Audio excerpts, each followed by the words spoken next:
सुवर्णा गाडगीळ आणि sons limited 1832 पासून। मराठा आरक्षणाच्या जीआर मधील मराठा शब्दावरती आक्षेप समता परिषदेच्या वतीने मुख्यमंत्र्यांना 8 पानी पत्र, जीआर मागे घ्या किंवा बदल करा, भुजबळांची मागणी। सरकारने आता जीआर मध्ये काही गडबड केल्यास महाराष्ट्र बंद करणार, हैदराबाद गॅझेटच्या जीआर विरोधात कोर्टात गेलात तर ओबीसींचंही 16% आरक्षण गेलंच म्हणून समजा, मनोज जरांगे यांचा इशारा। जीआर काढताना कुठलाही दबाव नव्हता, शासन निर्णय मागे घेण्याची आवश्यकता नाही, विखे पाटलांकडून स्पष्ट।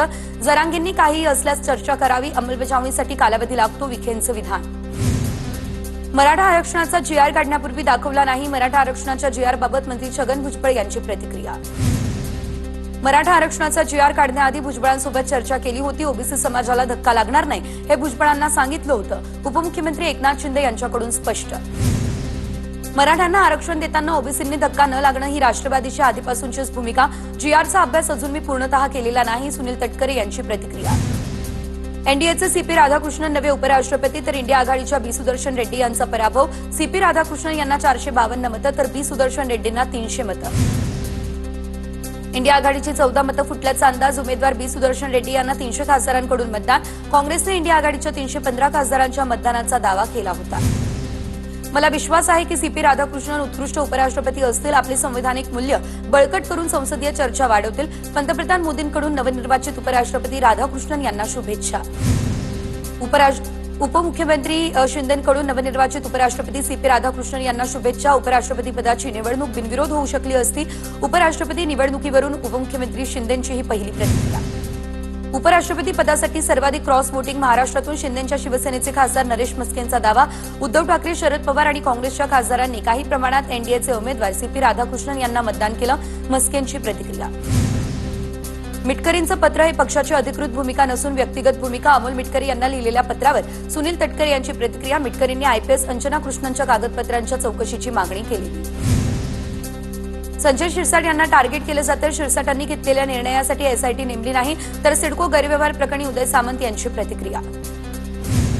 ठाण्यात सत्ता आणायची असेल तर रावणाच्या अहंकाराचं दहन करावं लागेल, गणेश नाईक यांचं एकनाथ शिंदे यांना अप्रत्यक्ष आव्हान, महायुतीचाच महापौर ठाण्यात बसेल, खासदार श्रीकांत शिंदे यांचं प्रत्युत्तर। टीकेला कामातून उत्तर देता येतं हे फडणवीसांनी दाखवून दिलं, फडणवीसांच्या फिनिक्स या वक्तव्याकडे सकारात्मकतेने पाहतो, फडणवीसांच्या प्रश्नावरती उदय सामंत यांची प्रतिक्रिया। शिवसेना पक्ष आणि चिन्ह या प्रकरणी आता 16 सप्टेंबर रोजी सुप्रीम कोर्टात सुनावणी होण्याची शक्यता, राष्ट्रवादी काँग्रेस पक्ष आणि चिन्ह प्रकरणी 8 ऑक्टोबर रोजी सुनावणीची शक्यता, मागच्या अनेक महिन्यांपासून या प्रकरणी सुनावणी नाही। जनसुरक्षा कायदा रद्द करा या मागणीसाठी ठाकरेंच्या सेनेसह काँग्रेसचं आज राज्यव्यापी आंदोलन, मुंबईमध्ये छत्रपती शिवाजी महाराज पार्क परिसरामध्ये आंदोलन केलं जाणार, महत्वाचे पदाधिकारी आणि नेते या आंदोलनाला उपस्थित असणार। जनसुरक्षा विधेयकाविरोधात काँग्रेसचं विरोधकांचं आज आंदोलन, काँग्रेससह शेकाप, भाकप आणि ठाकरेंची सेना आंदोलन करणार, राज्यभरात विधेयकाविरोधात निषेध आंदोलन केलं जाणार। काँग्रेसचे नेते विजय वडेट्टीवार, बाळासाहेब थोरात, अमीन पटेल यांच्याकडून विधानसभा अध्यक्ष राहुल नार्वेकर यांची भेट, विरोधी पक्षनेतेपदासाठी काँग्रेस नेत्यांनी विधिमंडळ नार्वेकरांची भेट घेतल्याची माहिती। विधान परिषदेचं विरोधी पक्षनेतेपद काँग्रेसला देण्याचा निर्णय झालाय, ठाकरेंच्या शिवसेनेचे आमदार भास्कर जाधव यांची प्रतिक्रिया, विधानसभा ठाकरेंकडे आणि विधान परिषद काँग्रेसकडे राहील असा निर्णय झाला, जाधव यांची माहिती। पुणे पोलिसांनी आरोपी बंडू आंदेकरला गुडघ्यावर बसवलं, आरोपी बंडू आंदेकर हा वयस्कर असल्यानं त्याला 2 पायावरती बसता येत नव्हतं, त्यामुळे तो थेट मांडी घालून बसलेला। दिवाळीची भेट म्हणून दहिसर टोलनाका पुढे ढकलणार, वर्सोवा पुलाजवळ टोलनाका स्थलांतरित करण्याचा विचार, परिवहन मंत्री प्रताप सरनाईक यांची माहिती।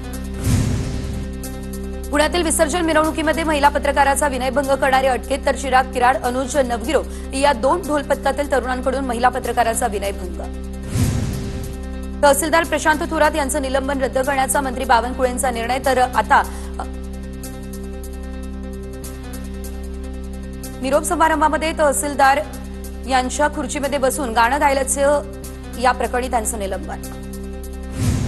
धाराशिवच्या परंड्यामध्ये मराठा आरक्षणाचा जीआर मागे घेण्याची ओबीसी समाजाची मागणी, मागे न घेतल्यास आंदोलनाचाही इशारा।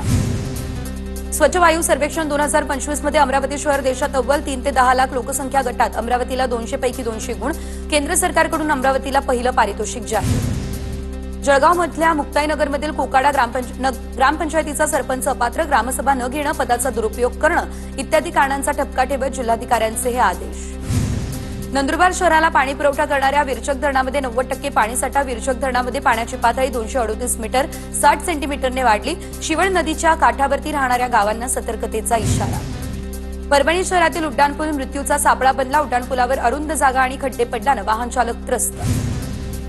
डोंबिवलीमधील पालिकेच्या नागरिक सुविधा केंद्रामध्ये संतप्त नागरिकांचा गोंधळ. गैरसोय होत असल्यानं नागरिक संतप्त. नंदुरबार जिल्ह्यातील राष्ट्रीय आरोग्य अभियानाअंतर्गत कार्यरत असलेले कर्मचारी बेमुदत संपावर. कर्मचाऱ्यांच्या संपाचा आरोग्य सेवांवर परिणाम. आरोग्य केंद्र बंद असल्यानं नागरिकांवर खासगी रुग्णालयामध्ये जाऊन उपचार घेण्याची वेळ. जळगाव जिल्हा परिषदेतर्फे विद्यार्थ्यांमध्ये साखरेच्या अतिसेवनाबाबत जनजागृती. तर जिल्ह्यातील सर्व झडपी शाळा आणि आरोग्य केंद्रांमध्ये नो शुगरचे फलक. जळगावमध्ये महात्मा फुले जनआरोग्य योजनेमध्ये उत्कृष्ट कार्य करणाऱ्या आरोग्य कर्मचाऱ्यांचा जिल्हाधिकाऱ्यांच्या हस्ते सन्मान. वैद्यकीय क्षेत्रातील अनेक प्राध्यापक आणि अधिकाऱ्यांना सन्मानपत्राचं वाटप. नंदुरबार जिल्ह्यामध्ये मुसळधार पावसामुळे शेती पिकांसोबत घरांचं नुकसान. 150 हेक्टरवरील शेती नुकसानासोबत 46 घरांची पडझड. पंचनामे करून मदत देण्याची नुकसानग्रस्तांची मागणी. नागपूर जिल्ह्यामध्ये केंद्र सरकारच्या सारथी या पोर्टलला कृषी केंद्रधारकांचा विरोध. 15 सप्टेंबरला कृषी केंद्रधारक 1 दिवसाचा बंद पाळणार. सारथी पोर्टलमध्ये एंट्री करणं छोट्या आणि मोठ्या कृषी केंद्र चालकांना अडचणीचं ठरत असल्यानं विरोध. अल्पवयीन मुलीवर अत्याचारानं बीडमधील परळी शहर पुन्हा हादरलं. तर बरकतनगर भागातील धक्कादायक घटना. संभाजीनगर पोलीस ठाण्यामध्ये यासंदर्भात गुन्हा दाखल. बीडमधील युवा व्यावसायिकाची स्वतःवर गोळी झाडून आत्महत्या. सोलापूरमधील बार्शीत आत्महत्येची घटना. अनैतिक संबंधांमधून ही घटना घडल्याची पोलीस सूत्रांची माहिती. संबंधित महिलेने गोविंद यांना आत्महत्येस प्रवृत्त केल्याचा आरोप. पूना गाडगीळ आणि सन्स लिमिटेड 1832 पासून